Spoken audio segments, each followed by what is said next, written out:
ቅዱስ ዑራኤል ስለ ቅዱስ ዑራኤል ሲያመልኩት የነበረውን ጣዖት ድንጋይ፣ ጣውላ፣ ግንድ፣ ጉቶ ሰባብረው ነው የተቀበሉት ማለት ነው። እሷ በ34 ዓመተ ምህረት ቴሲስ ስታረግ እስልምና አልተፈጠረም።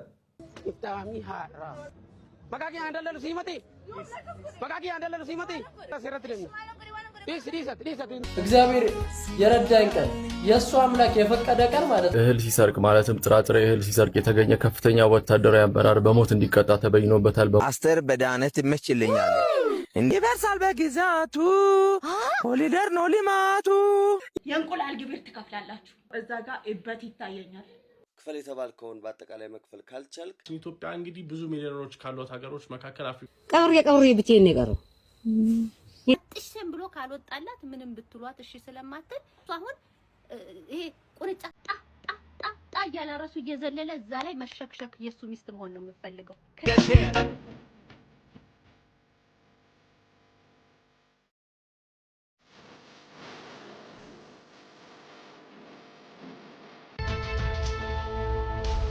ሰላምና ጤና በያላችሁበት እመኝላችኋለሁ። የተወደዳችሁና የተከበራችሁ ውድ ቤተሰቦቼ እንደምን አላችሁ?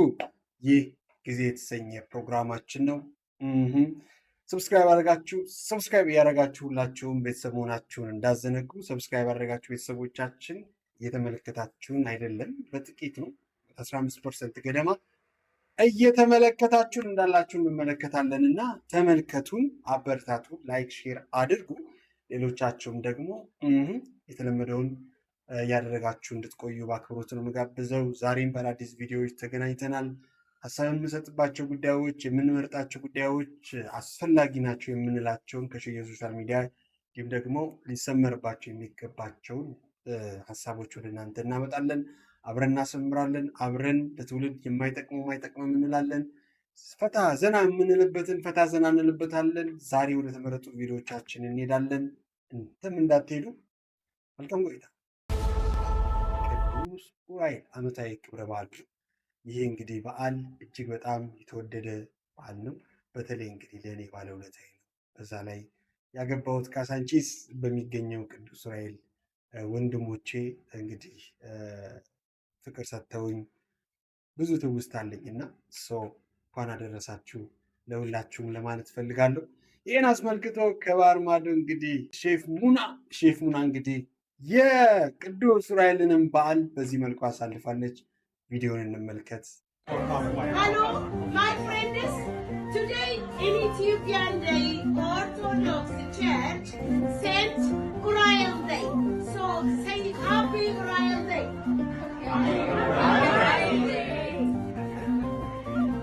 ቅዱስ ዑራኤል ስለ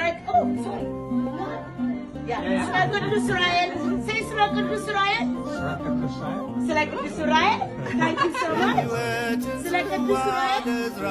Thank you so much guys.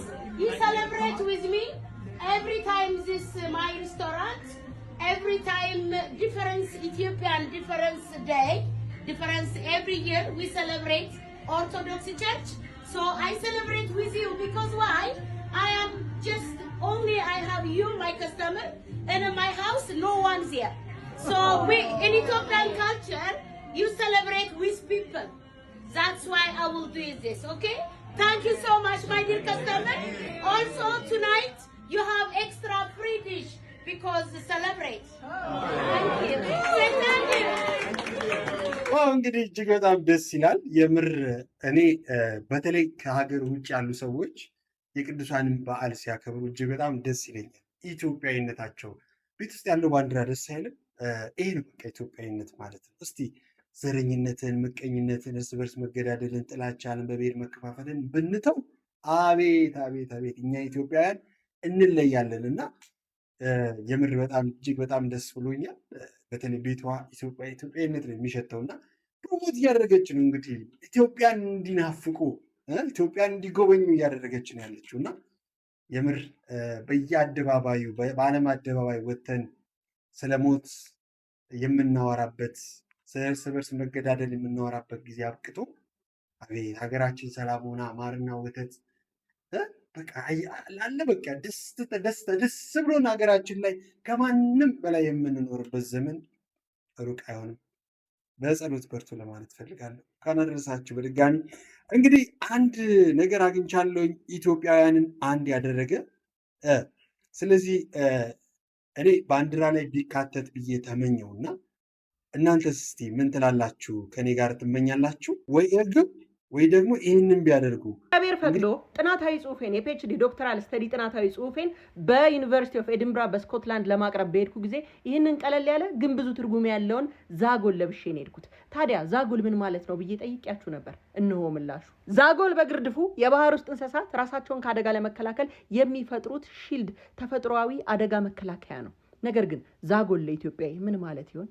በአስራዎቹ መቶ ክፍለ ዘመን ዛጎል ገንዘብ ነበር፣ መገበያያ። ዛጎል የልጅ ማዘያ፣ የአንቀልባ ማጌጫ፣ በእናት ጀርባ ላይ የልጅ መጫወቻ።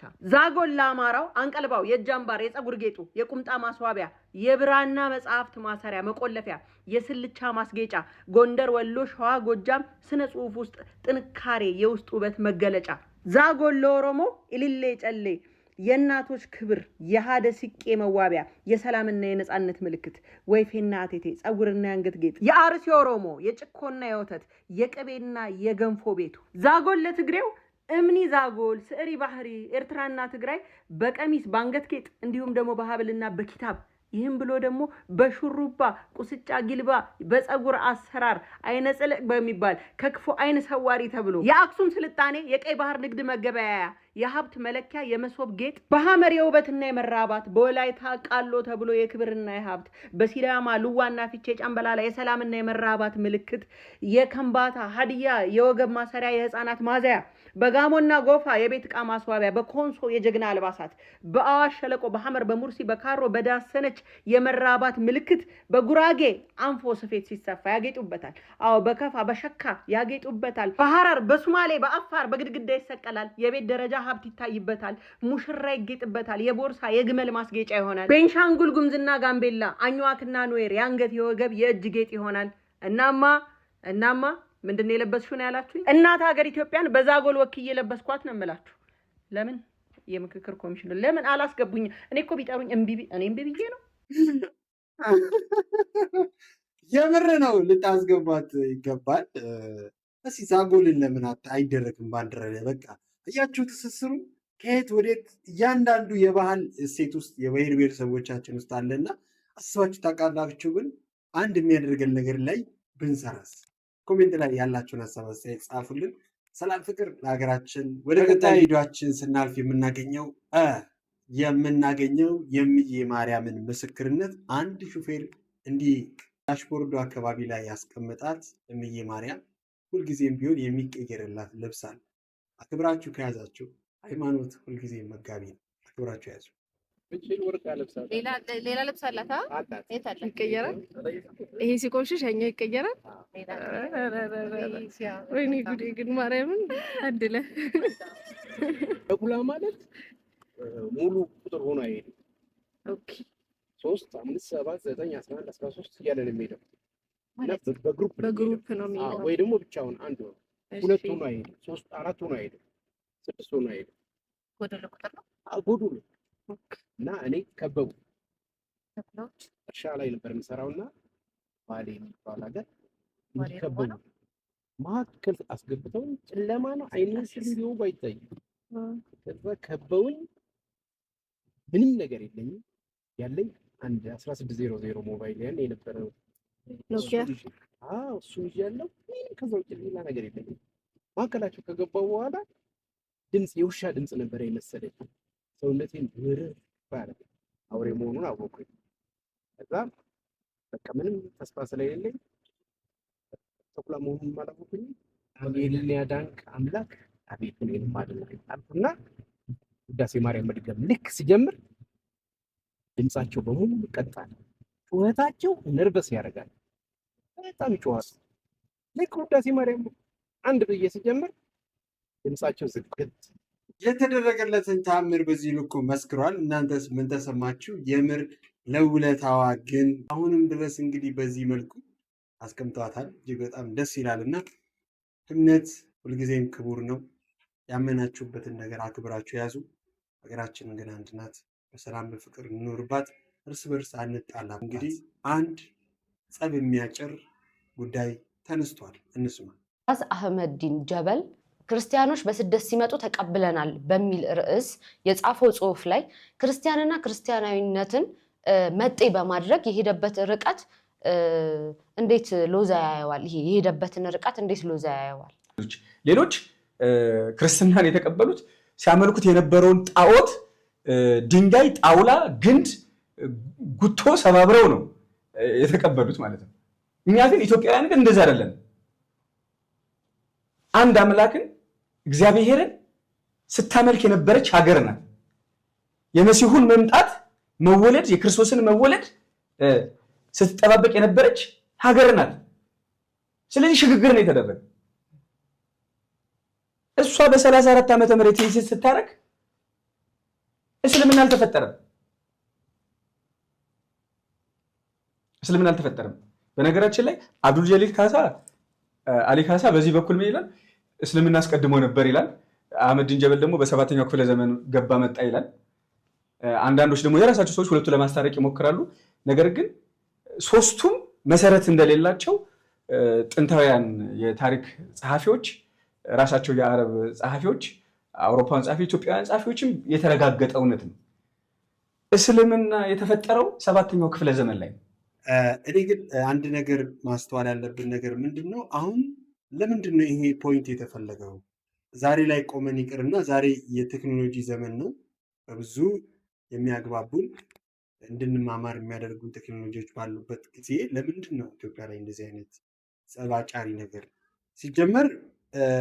ሀቁን ለመናገር የሆነ ክንፍ አለ የእስልምና ሶሻል ሚዲያ ላይ የሚንቀሳቀሱ እና እነኚህ ክንፎች ሆን ብለው ዋናዎቹን የእስልምና ሃይማኖት የሚከተሉትን ማህበረሰብ ከክርስትና ጋር ለማጣላት እና ለጸባቸው ደጋፊ እንዲሆናቸው ለማስደረግ እየተሰራ ነው ያለው። ብቻ ትኩረት አድርገን አንድ በሚያደርገን ነገር ላይ ብትሰራ በሚል ጥሩ ነው። እናንተም ያላችሁን ሀሳብ ኮሜንት ላይ አስቀምጡልኝ።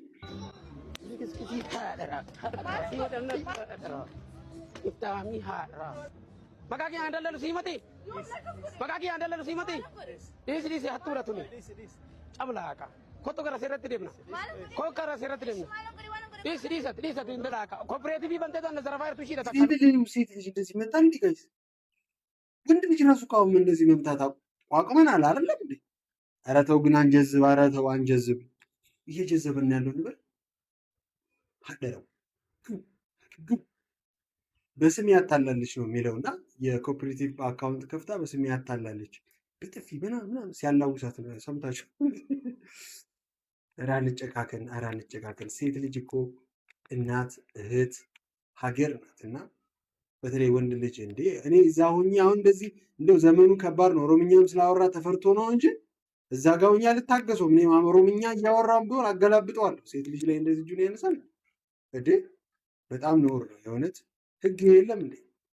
እሷን ካያችኋት እናንተ ቤት መታ ልብስ ካጠበች፣ እሷን ካያችኋት እናንተ ቤት መታ እንጀራ ከጋገረች፣ እሷን ካያችኋት እናንተ ቤት መታ እንጨት ከፈለጠች እኔን ለማሳደግ ብላ ነው። እሺ በጣም ነው የምትወደኝ። እግዚአብሔር የረዳኝ ቀን የእሷ አምላክ የፈቀደ ቀን ማለት ነው የዓለምን ጥግ ነው ማሳያ። እሷ ማለት የኔ ዳይመንድ ናት። እኔን ለማሳደግ ጉልበቷን ሳሰስት እንደማገዶ የምታነድልኝ የኔ ወርቃማ ነች። እክሳታለሁ አንድ ቀን እንደማኮራት እርግጠኛ ነኝ። ይኸው ኡራኤልን ታኮራታለህ፣ ምንም ጥያቄ የለውም። እናት ማለት ናት ሴት ልጅ። በነገራችን ላይ ሴት ልጅ የደስታችን ምንጭ ናት። አዳም በደከመ ጊዜ፣ እንቅልፍ በመጣበት ጊዜ፣ ገነት ባስጠላችሁ ጊዜ ከጎኑ ተወስዳ ተፈጥራ እግዚአብሔር ይሄው መደሰቻ፣ ይሄው ሰላም፣ ይሄው ፍቅር፣ ይሄው ህይወት ተብሎ ለአዳም የተሰጠ ትልቅ ጸጋ ነው። ጸጋችሁን ተንከባከቡ። ኡራኤልን በደንብ ታስደስታታለህ። ሴቶቻችንን እናቶቻችን ናቸው፣ እህቶቻችን ናቸው እና ክብር ለማለት ነው። ግን አስቡት እንግዲህ ሰሜን ኮሪያ ቢሆን ማለት ነው ስንዴ የሰረቀው ማለት ነው በሞት ሲቀጣ ኢትዮጵያ ላይ ግን ሴት እንደዚህ የሚቀጠቅጥ በምን እንደሚቀጣ እናንተ ኮሜንት ላይ ጻፉልኝ። በሰሜን ኮሪያ እጅግ በጣም አነጋጋሪ ነገር ሆኗል። እህል ሲሰርቅ ማለትም ጥራጥሬ እህል ሲሰርቅ የተገኘ ከፍተኛ ወታደራዊ አመራር በሞት እንዲቀጣ ተበይኖበታል። በሞት ተቀጥቷል። ታዲያ ይህም የሰሜን ኮሪያ ከፍተኛ ወታደራዊ አመራር የኮሎኔል ማዕረግ ሲኖረው በዙሪያው የነበሩ ሰዎች እህሉን ማለትም ጥራጥሬ እህሉን ሲሰርቁ ተመልክተው ለፖሊስ አመልክተው ነበረ። በፖሊስም ቁጥጥር ስር ውሎ ነበረ። ታዲያ ሌሎችም ወታደሮች ትምህርት ይሆናል በሚል ወዲያውኑ ነበር ይህ ብያኔ የተላለፈበት። እናም ለሌሎች ትምህርት ይሆናል በሚል የስራ ባልደረቦችና ብዙ ወታደሮች በተገኙበት በተኩስ ርምታ ህይወቱ እንዲያልፍ ተደርጓል። ሰሜን ኮሪያ ጥራጥሬ እህል የሰረቀ ከፍተኛ ወታደራዊ አመራሯን እንግዲህ በሞት ቀጥታለች። ብዙዎች በተሰበሰቡበት ቦታ ብዙዎችንም እያነጋገር ይገኛል። እኛ ሀገር ይሄ ህግ እንዲመጣ አይደለም እኔ የምፈልገው፣ ግን በተፈጥሯዊ ተዛዝነን ያው ሰላም ፈጥረን ተከባብረን ብንኖር ማንንም አንጎዳም ለማለት ነው። ወደ ቀጣዩ አሳዛኝና አስተማሪ የሆነ ቪዲዮ ላሳልፋችሁ።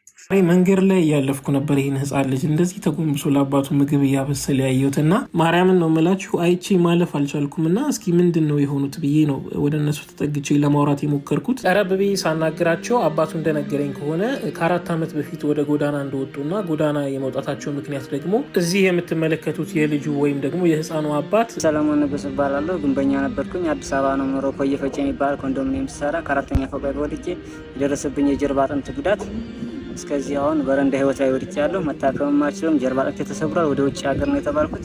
እዚህ ህይወት ላይ ነው ያለሁት። እኔ የምሄደው በክራንች ነው። የተኛው 4 ዓመት ነው በአንድ ጎኔ ነው የተኛውበትም ግራ ጎኔ ነርቭ ተቀይሯል። እንዴት እንደማድረግ ግራ ገብቶኛል። ወደ ኢትዮጵያን ተባበሩ። ይህን እያወራን ባለንበት ሰዓት ነበር ባብዬ ምን ላድርግልህ ምን ትፈልጋለህ ስለው እጅግ በጣም ልቤን የሰበረውን አማርኛ የተናገሩ። መማርም አለበት። አሁን መስከረም ነው መጪው። የምታደርጉትን ትብብር የምታደርጉትን ኢትዮጵያን አክሮስ ጠይቃለሁ። በዚህ ከባድ ክረምት በዚህ ካርቶን ላይ ተጠቅልለው እየተኙ ያገኟትን ደግሞ ልጁ እያበሰለ እያቀመሰው ከዚያም ደግሞ ምኞቱ እንዲሰምርለት ሁልጊዜ ትምህርት ቤትን እያሰበ ለሚኖረው ለዚህ ህፃን ልጅና እንዲሁ ደግሞ በስራ ላይ ያለ ከፎቅ ላይ በመውደቁ በደረሰበት ጽኑ ህመም እጅግ በጣም እየተሰቃየ ለሚገኘው ለዚህ ምስኪን አባት ለሕክምና ወጪዎችና ለልጁም ትምህርት ቤት የሚያስፈልጉትን ነገሮች ድጋፍ ማድረግ የምትፈልጉ ሰዎች ካላችሁ በወላጅ አባቱ በሰለሞን ንጉስ ስም የተከፈተ የንግድ ባንክ አካውንት አለ። እሱ ላይ እያስገባችሁ የምትችሉት እንድታግዟቸው በእግዚአብሔር ስም ጠይቃችኋለሁ። በአካል እነሱን ማግኘት የምትፈልጉ ሰዎች ካላችሁም ደግሞ ደሴ አገር ግዛት ህብስተመና ዳቦ ቤት አጠገብ ላይ ሁልጊዜ ማግኘት ትችላላችሁ ማለት ነው። እንግዲህ ያው መልካምነት ለራስ ነው እና የምትችሉትን አድርጉ ለማለት ያህል ነው። እኛም የሚጠበቅብንን እናደርጋለን። እናንተ ልትሰሙ ነው ያመጣ ነው። አንዳንድ ጊዜ የምንወቅሳቸው ወይም ደግሞ ልክ አይደለም የምንላቸው ብቻ ሳይሆን ለዚህም ደግሞ እርስ በርስ በዚህ ክረምት መደጋገፍ ትልቅ በረከትን ያስገኛል ለማለት ያህል ነው። በቀጣዩ ቪዲዮአችን እናልፋለን። ዘና እንበል ትንሽ። ኢትዮጵያ ሴት አርቲስቶች ማን ይመቻል? እኔ ከኢትዮጵያ ሴት አርቲስቶች ውስጥ አስቴር በዳነ ትመችልኛል። እንደውም ሙዚቃው ራሱ አሸብርቆ ደምቆ እንደ ፀሐይ ተውቦና ጊዞ ለምናይ የዛሬ አበባ ስጋችን ነጋ በርለብ ነው ደማችን ምንም ብንሳሳለት ብንንገበገብለት ይበርሳል በጊዜያቱ ኮሊደር ነው ልማቱ። የማን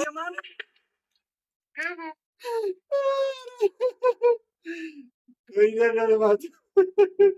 አይደለም ልማቱ ኮሪደር ነው፣ ግድ የለም ግን ሙዚቃ የእሷ ነው ወይ? ይህን ሙዚቃ የእሷ ነው የምትሉ ኮሜንት ላይ ጻፉልኝ።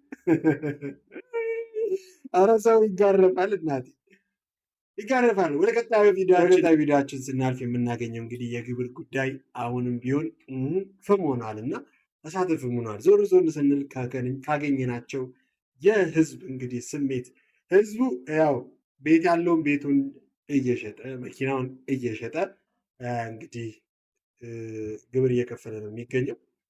ግን ደግሞ የእኛ ደግሞ የኪነ ጥበብ ስራ የሚሰሩ ሰዎች ደግሞ አይ ግድ የለም ይህንን ነገርማ በደንብ አድርገን መስራት አለብን ብሎ ወደ ድራማ አምጥቶታል። እስቲ እንየው። ገቡ እዚህ ቤት አቤት፣ በጥቆማ ነበር የመጣ ነው። ከገቢዎች ሚኒስቴር ነው። ምንድን ነው? እዚህ ቤት ዶሮ አለ? አዎ አለ። እንቁላል ትጥላለች? ትጥላለች። አዎ። ስንት ዶሮ ነው? ኧረ ትንሽ ናቸው። እኛ ሁሉም ቁጥሩን እናውቃለን። በጥቆማን የመጣ ነው እና ምንድነው መሰለሽ የእንቁላል ግብር ትከፍላላችሁ። የእንቁላል ግብር ትከፍላላችሁ። ደግሞ እንደዚህ ግብር አለ እንዴ እንቁላል? ይሄ ህግ ነው የኔ አሁን የተሻሻለው ህግ ነው። ህግ ነው እና የእንቁላል ትከፍላላችሁ። ከመቼ ጀምሮ ነው ደግሞ የተጀመረው? ምንድነው እዛ ጋር እበት ይታየኛል።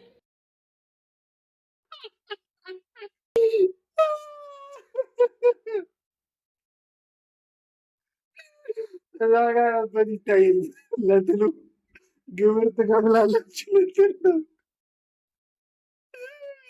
ያው እንግዲህ እበት ይላል አይደል? አንኛውም አሜዚንግ ነው። እንግዲህ አንድ ወንድማችን ደግሞ በግብር ያልሰራውበትን አመልክቼ ነበረ ግን እንዴት ተብያለሁ ብሏል። ሰላም ጓደኞቼ፣ እንግዲህ ገቢዎች ቅሬታ አስገብቼ ነበረ። ላለፉት 3 እና 4 ዓመታት ምንም አይነት ስራ አልሰራሁኝም፣ ስለዚህ መክፈል አልችልም ብዬ አስገብቼ ነበረ። እውነት የፊልም ፕሮዳክሽን ፍቃድ ነው ያወጣሁትኝ። እግዚአብሔር ይመስገን ብቻ ትንሽ 1 2 3 ስራም ሰርቼበታለሁ። ካለፉት 3 እና 4 ዓመት ግን አልሰራሁኝም፣ ስለዚህ መክፈል አልችልም የሚል ቅሬታ አስገብቼ ነበረ። ላንተ ሲባል ህግ አይጣስም፣ ህግ አይሻርም፣ ስለዚህ በወጣው ህግ መሰረት መክፈል አለብህ ብለውኛል። እውነታቸውን ነው። ለአንድ እኔ ሲባል ህግ አይጣስም፣ ህግ አይሻርም፣ ትክክል ናቸው። ባለፈው ሐሙስ በ15 ወይ በ14 ደውለው ደግሞ ክፈል የተባልከውን በአጠቃላይ መክፈል ካልቻልክ የሚንቀሳቀስም የማይንቀሳቀስም ንብረትን እናግዳለን አሉኝ። ያንን ተቀብያለሁ። ምን አሰብኩኝ ብቻ ላለፉት 20 ዓመታት ሳገለግል ያፈራኋት ሀብት ብትኖር እቺ አሮጌ መኪና ናት።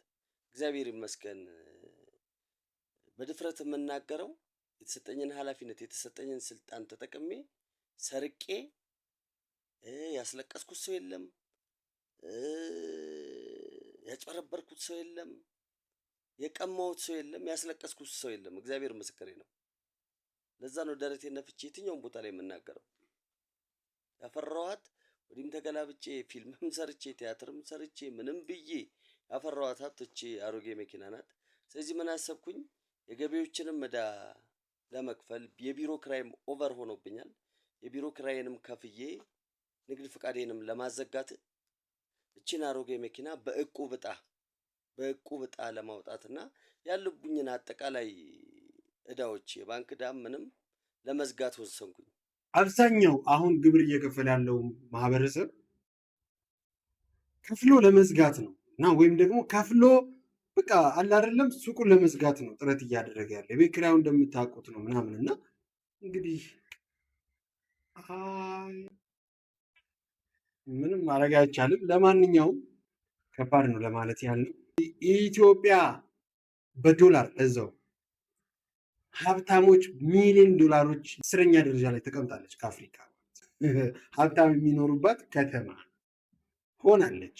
ሀገራችን ኢትዮጵያ እንግዲህ በአፍሪካ ውስጥ ብዙ ሚሊዮነሮች ባሏት ወይም ደግሞ ብዙ ሚሊዮነሮች የሚኖሩባቸው ሀገራት መካከል እንግዲህ በዛ ተርታ ውስጥ መግባት ቻለች። አፍሪካስ ዌልዚየስት ካንትሪስ በመባል በዶላር ሚሊዮነር የሆኑ በብር አይደለም በዶላር ሚሊዮነር የሆኑ ሰዎች እንግዲህ ከ1 እስከ 10 ዝርዝር ወጥቷል። ሀገራችን ኢትዮጵያ እንግዲህ ብዙ ሚሊዮነሮች ካሏት ሀገሮች መካከል አፍሪካ ውስጥ ማለት ነው በ10ኛ ደረጃ ተቀምጣለች። በዶላር ሚሊዮነር ማለት ኦልሞስት ከ200 ሚሊዮን ብርና ከዛ በላይ ያለው ሰው ማለት ነው። በቃ አፕሮክሲሜትሊ እንደዛ መልቲ ሚሊዮነር ሲሆን 2 ሚሊዮን ወይም ደግሞ ከዛ በላይ ሚሊዮን ያለው ነው። እንደዛ ሲሆን ወደ 400 ሚሊዮን ኢትዮጵያ ብር ወይም ደግሞ ወደዛ አካባቢ ይሄዳል ማለት ነው በዶላር መልቲ ሚሊዮነር ለመባል። በዚህ መሰረት እንግዲህ አንደኛ ሳውዝ አፍሪካ ነች። 41,000 ሚሊዮነሮች አሏት በዶላር ማለት ነው። ከዛ ግብጽ አለች፣ ሞሮኮ፣ ናይጄሪያ፣ ይወርድ እና አገራችን ኢትዮጵያ እንግዲህ 2400 ሚሊዮነሮች አሏት በዶላር ማለት ነው። ስለዚህ ይህንን ቪዲዮ ወደፊት ሚሊዮነር ይሆናል ብላችሁ ለምታስቡት ጓደኞቻችሁ ላኩላችሁ። ምኑ ላኩለት? ይልቅ ላስታውሳችሁ እስኪ ይሄ ቪዲዮም እንዳለ ይሄም ማህበረሰብ እንዳለ ረስታችሁት ነው ሲኔው ናኖት ተመስገን አለማለ ቁጥሩ ነው። እሰይ ኧረ ምንም የእኔ ናት። ማማ ልጅ ጠፍቶ ነው የሚኮተኩቱ? አረገ አይ እናቴ ልጅ የልጅ ያኔ ልጅ ቀብሬ ብቻዬን ነው የቀረው። የለኝም። ደህና ናችሁ? ደህና ነን። ኑሮ እንዴት ነው የእኔ ናት? አከይ እስ ደፋ ቀና እንላለን። ሀመን እንደርሳለን። ኑ እስከሚለን ድረስ እስከሚለን ደፋ ቀና እንላለን። ናታ ደፋ ቀና እንላለን። አይዞት ደከሞት አይደል?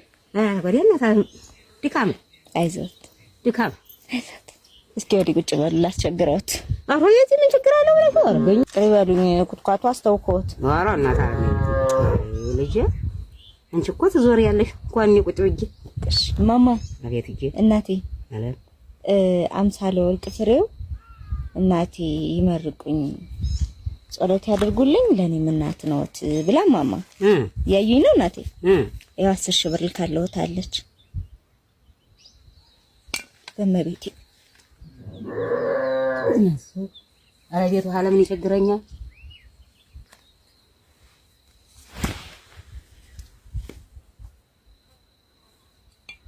መመርቃኔ ግማሹ ለደብር ነው የምሰጠው። እሺ ለሶስ ምን ያስቀራሉ? ምን ኧረ እኔ ባሰኝን አስቀርቼ ለደብር ነው እንደውም የምሰጠው። መግቢያው የላይኛው ቤት ይበልጣኛል። እውነት ነው እናት አለምዬ የላይኛው ቤት የመግቢያው ይበልጣኛል። እሺ እናት ነው ይበልጣኛል። ያቆይልኝ አሜን። ያሰንብትልኝ አሜን። ጤናዋን ይስጥልኝ አሜን። ደግሞ ከርሞ ቸር አሜን። ግን ምን እንዳሉ ሰምታችኋል? ምን እንዳሉ 10 ሺህ ብር አንድ። በነገራችን ላይ ኢትዮጵያ ላይ እንግዲህ ሰምታችኋል አይደለም? የሀብት ደረጃ ከተማ ላይ የሌቦች ስብስብ ነው ሀብታም የሚሆኑት ማለት ነው። ከተማ ላይ ያሉ ሰዎች ገዳይ፣ አጭበርባሪ፣ ውሸታሞች ሀብታም የሚሆኑበት ከተማ ውስጥ ነው። ገጠር ላይ ደግሞ እነሱ ሲጠግቡ ገጠር ላይ ይጣላሉ። ገጠር ያለችዋ እናት ልጆቿን ትቀብራለች። ብቻዋን የምትኮትኮትበትን አያችሁ? መኮትኮቻ እንኳን የሌላት እናት ብቻዋን እርሻ እየኮተኮተች 10 ሺህ ብር ሲሰጣት ምን ያህል እንደሰገደች አያችሁ? እዚች ሀገር ላይ ነው የምንኖረው፣ እዚች ዓለም ላይ ነው የምንኖረው። ቤተሰቦች ምንድን ያለችው? ግማሹ ለደብር እሰጣለሁ፣ 5000 ብር ለደብር እሰጣለሁ፣ እኔ በሰማይ ቤት ይሻለኛል። አስባችሁታል?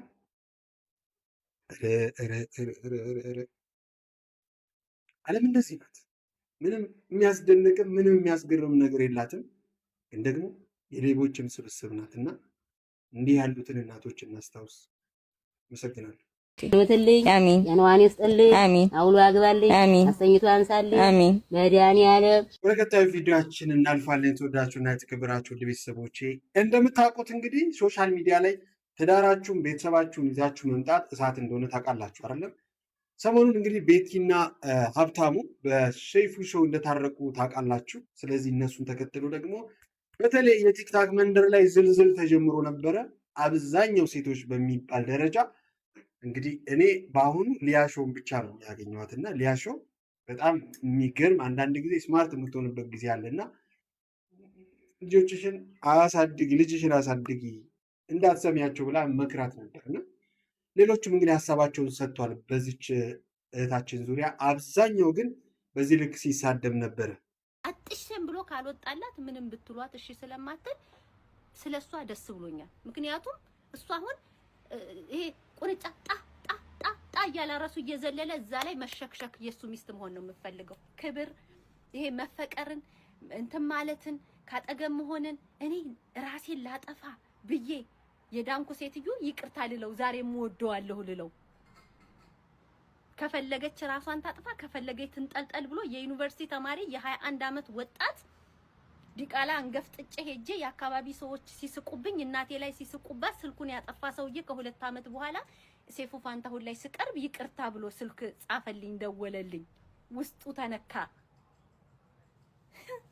እንግዲህ ከብዙዎች ስድብ በኋላ ሁለቱ ጥንዶች እንግዲህ ለይቅርታቸው እሷም ደግሞ እንግዲህ ይቅርታ ያለችበትን መንገድ ለኦዲየንሶቿ ለማስረዳት ምክንያቱም ሕዝብ ስለሚከበር ማለት ነው እና የተሰነዘረውን ሀሳብ በጨዋ ደንብ ብቅ ብላለች እና በለቀቁት ቪዲዮ በዚህ መልኩ በጥቂቱ እናስደምጣቸው። ልፍስፍስ እሺ፣ ይሄ ጥያቄ ደግሞ ለኔ ነው። ልፍስፍስ ሰነፍ ስለሆንሽ ነው ድጋሚ ይቅርታ ያደረግሽለት? ጀግና ሴት ብቻዋን ታግላ ስኬታማ ሆና እሱን ትበቀለዋለች እንጂ ድጋሚ አትቀርበውም። ነገሮችን ብቻ እየተቀበልን ካልሄድን ሁሉንም መጥፎ ነገሮች የምናስተናግድ ከሆነ በጣም አስቸጋሪ ነው። ማርያምን በቃ በማርያም ወይ ብለን የመረኝ ነው። በቃ ትደውልሽ በቃ አልፏል። እንግዲህ እግዚአብሔር ይመስገን። ወደፊታችንን እግዚአብሔር ይጠብቅልን። አሜን። እግዚአብሔር ይጠብቅላችሁ፣ ከፍ ያርጋችሁ። እኔ ጀግና ነሽ በዚች ምድር ላይ የትኛውም ሰው የትኛውም ትዳር ችግር የሌለበት ትዳር ህይወት የለም። ሁሉም ሰው እየተራረመ መቀጠል ያለበት ከሚሉ ሰዎች አንዱ ነው። እነኚህ ሴቶች ላይ የሚሰራ ሴራ ነው። በነገራችን ላይ ሴቶች ወንዶችን እንዲጠሉ፣ ሴቶች ወንዶችን ባለው በኮተታ ኮተት በህይወት በምናም ጥሎሽ ሄደ እንደዚህ ያደረገሽ ምናምን የዲያብሎስ ድምፅ ነው። በነገራችን ላይ ስጋት የሰው ልጅ እምነት አለው። እምነቱን ለእግዚአብሔር ሰጥቶ ነው መኖር ያለበት።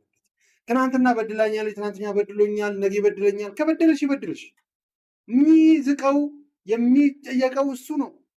አንቺ ህይወት እኮ ቻሌንጅ ነው። ቻሌንጅ የከፈልሽ በሽ ቁጥር እየከበርሽ ነው የምትመጪው። ትናንትና ያሳለፍሽ ህይወት ዛሬ ከፍ አድርጎሻል። ነገም ደግሞ ይህ ልጅ ሳይጸጸት እንኳን ቢሆን በዚህ ልክ ተጸጽቶ ወደ ሚዲያ እሷም ከመምጣቷ በፊት ከልቡ ጋር ሲታገል የነበረ ወጣት ላይ እንደዚህ ማደም ይህ ወንዶችን የማጥፋት አድማ እንደሆነ ሊሰመርበት ይገባል። ወንድ ጠል ሰዎች፣ ሴቶች ተሰብስባችሁ የምታደርጉ ነገሮች ወንድ ሆናችሁ ክፉ ስለሆናችሁ እናንተ ይቅር ማለት ስለማትችሉ ተናዳችሁ በእነሱ ይቅርታ ገብታችሁ የምትፈትፉት ሰዎች እንደው በጣም ነው የምታሳፍሩት ለማለት ፈልጋለሁ። ለእነኚህ ሁሉ ግን እስቲ ልጋብዛችሁ። ተመስገን ክፉ ቀን ብርቱ መምህሬ ራሴን ያሳየኸኝ ከነ ፍጥር ጥሬ። ተመስገን ክፉ ቀን ማልቀሻ ያሳጣኸኝ ከሰው እጅ ገፍተ ከአምላክ ያደረስከኝ።